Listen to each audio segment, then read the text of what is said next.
Hello friends, welcome to this episode of Blossomed in Bourbon. Just take a moment to thank you all so much for your support.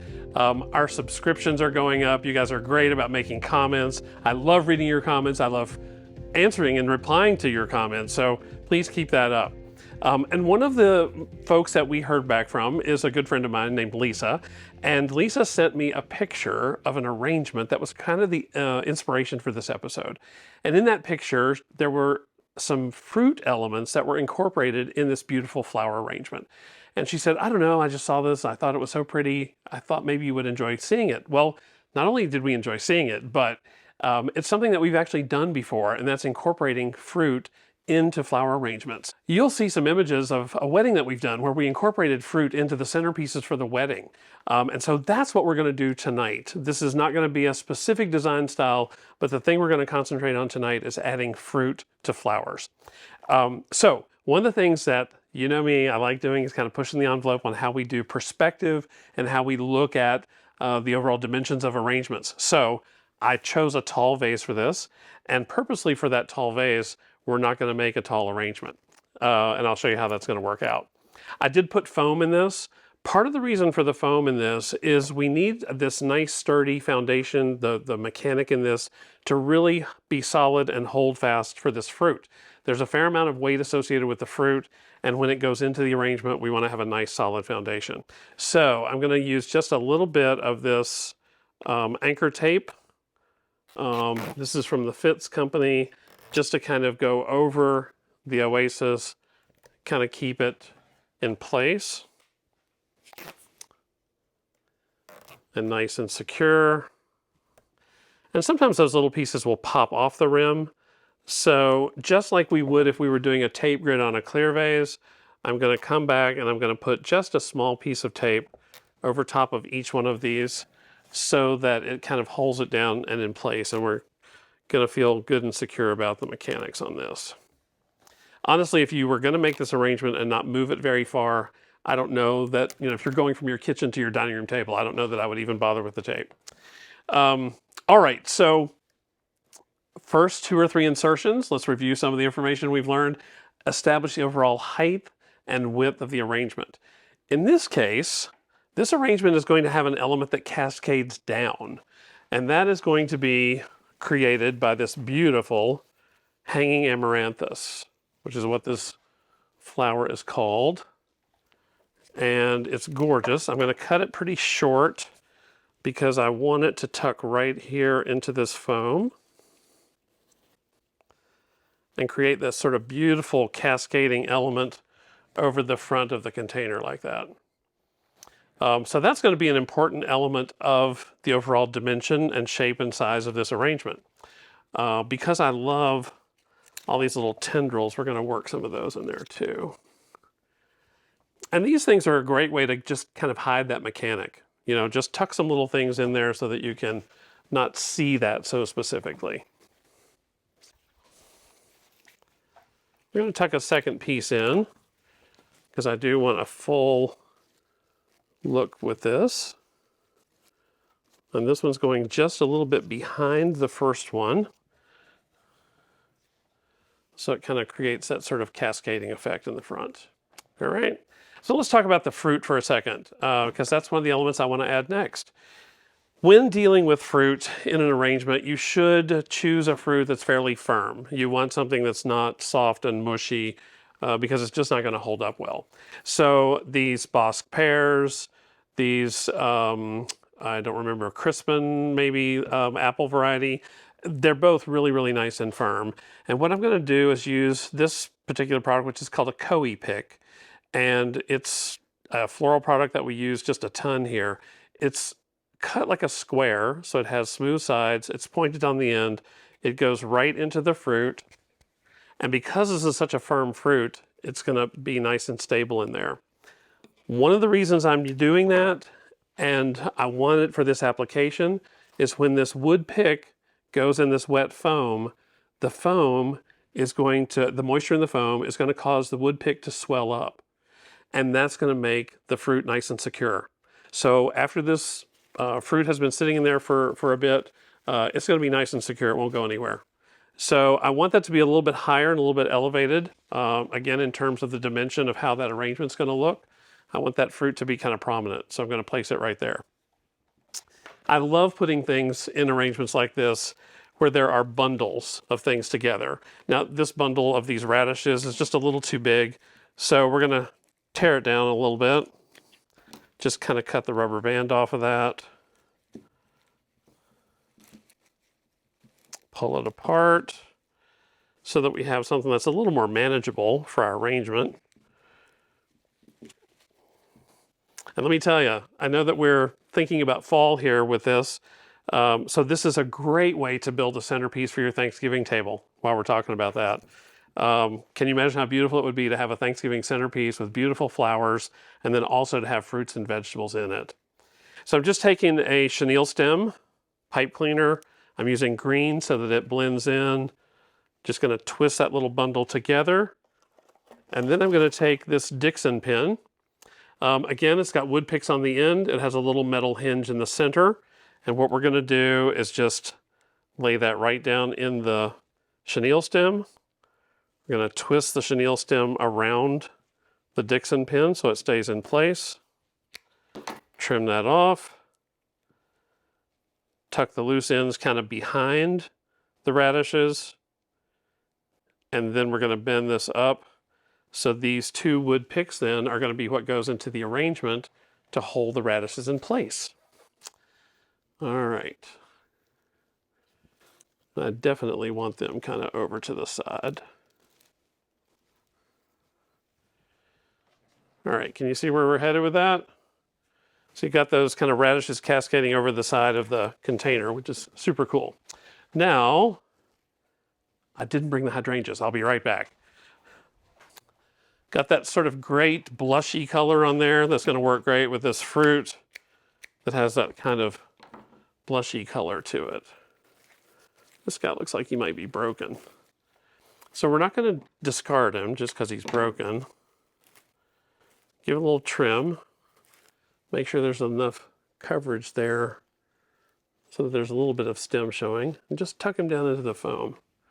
So he'll give us some nice coverage of the mechanics. All right. Do a little more line over to that side for balance. These are so fragile. You look at them wrong and they just snap, bless their little hearts.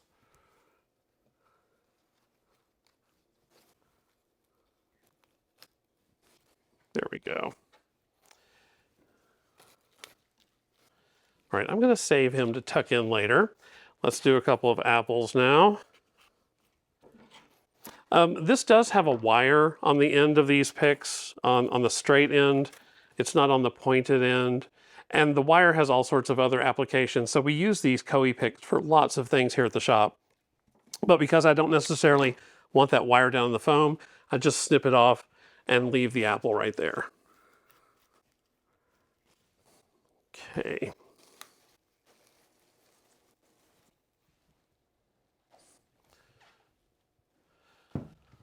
Let's go for the other pear.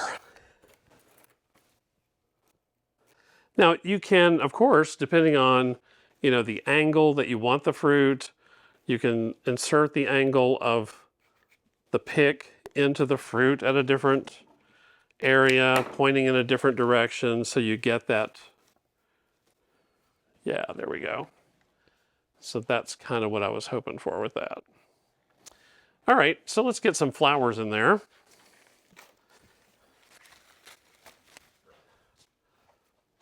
Love these Free Spirit roses. Just can't get enough of them. Doesn't seem to matter if it's fall of the year to me or spring and summer. I just think this rose is gorgeous.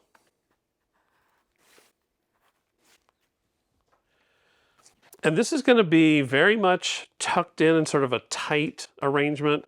So we're going to be, and there's a bug.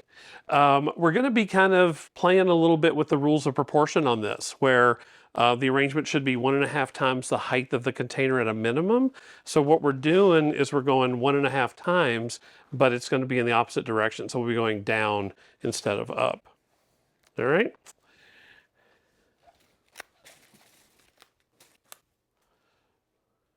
Gosh, just look at that.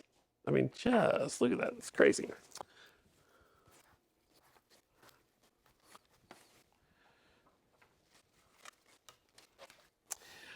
Is there a rule about using odd numbers in arrangements? Yes, that is a thing. People typically visually are more comfortable with looking at odd numbers as compared to looking at even numbers of things. It just appears more balanced with odd numbers.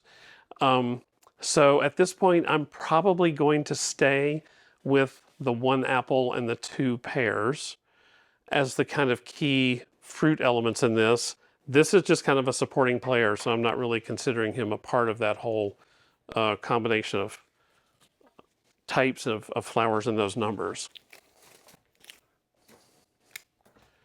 Sedum, also from my yard.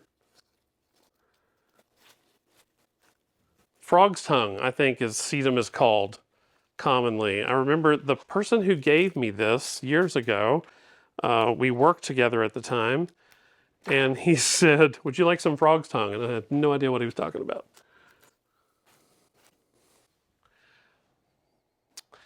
You notice that when I did that insertion, I left this one above this one just a little bit. I really wanted that kind of terraced look to that product in the back of the arrangement. I think that's kind of important. And let's pull in a little more Astilbe. I love Astilbe.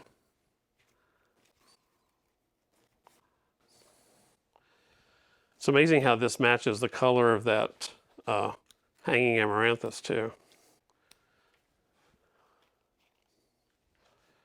There we go. So do you kind of see how there's a line that we've developed with starting with this Astilbe that kind of moves to the pears, the apple, the other Astilbe, and then the hanging amaranthus? That's an important part of just letting your eye travel through the arrangement, or the person who's looking at the arrangement, if it's not you, someone else, to just kind of enjoy it.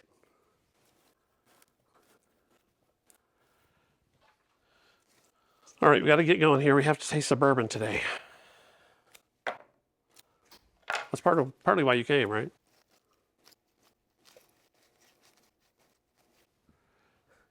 I'll be honest, this is one of those arrangements that I knew the style I wanted to make. I just hadn't quite exactly determined what I wanted to put in it. So I warned Jason about that before we started. So I don't really know what's going in this arrangement.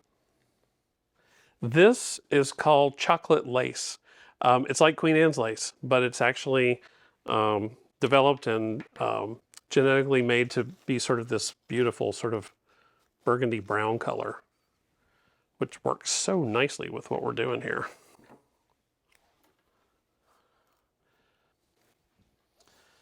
All right, I've got one more rose on my table. I'm going to have to use it.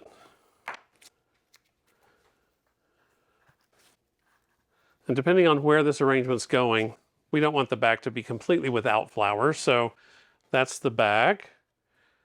And then this will be the front. So I hope you like that. I think having flowers and fruit together is just a beautiful natural thing. If you study art, you know that the Dutch masters, I think it was, did a lot of paintings that were these beautiful, lush arrangements with gorgeous flowers and lots of fruit in them. Certainly not as elaborate as ours is not as elaborate as theirs in that artwork, but it's a beautiful combination of things that go together. So I hope you've enjoyed that. And following that, as is our custom, we're going to taste bourbon. Today's bourbon is called Driftless Glen. And I'll be honest, I had not heard about this bourbon until I was doing some online shopping and ran across this vendor who does ship into our state. And I thought, you know, I'm drawn to the shape of the bottle. I think it's really kind of cool. Driftless Glen is a distillery that's in Baraboo, Wisconsin. It was first opened in 2012. This particular product that we're tasting tonight is a 96 proof. And the people who own this distillery decided to open it in Baraboo, Wisconsin. oddly enough, because they felt that that area had great limestone deposits. It had other very natural conditions like an aquifer that was kind of a sand table. So it was very good drainage, and the filtering process for water was good there. And all those things they felt like would make a great bourbon product. So that's why they decided to open their distillery there. So this particular one, again, going back to the shape of the bottle, if you look closely at the bottle, it has two thumbprints on the side. Those are supposed to be the thumbprints of the owners. And they want you to feel, as you pick up their bottle, what they feel every time that they pick up one, which I think is kind of cool. Gorgeous color, again, in the bottle, that kind of beautiful coppery color that I love for this time of year. And I have not tasted this one, so this is going to be a new experience for us all. The color is good. Let's go in for a nose. Definitely, I did cheat a little bit, and I know that this one has a heavier rye content in the mash bill, so this is going to be a little bit spicier. It's going to have a little bit of heat to it, and you can definitely pick that up with your nose already.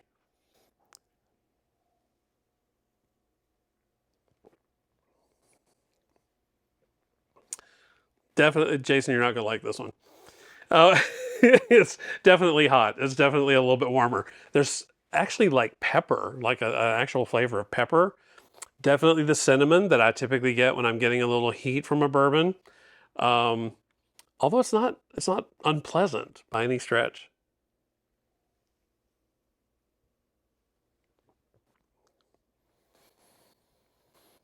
Yeah, it's almost, in spite of the fact that it's warm, it's got that heat element to it, it's almost smooth. It's almost like creamy or something. So very nice. This one definitely, because again, it's hotter for my palate, finishes at the back a little bit. It's a nice long finish though. So you get to enjoy it for a bit. All right. So Driftless Glen, Baraboo, Wisconsin. Give that one a try. All you bourbon aficionados out there, you're going to want to try this one. I guess that about wraps up this episode of Blossoms and Bourbon. I hope that you've enjoyed our fruit and flower episode. Join us next time. Don't forget, please, to like and subscribe to the videos. We so appreciate your time and that you shared it with us. We look forward to seeing you again next time. Thanks so much. Bye-bye.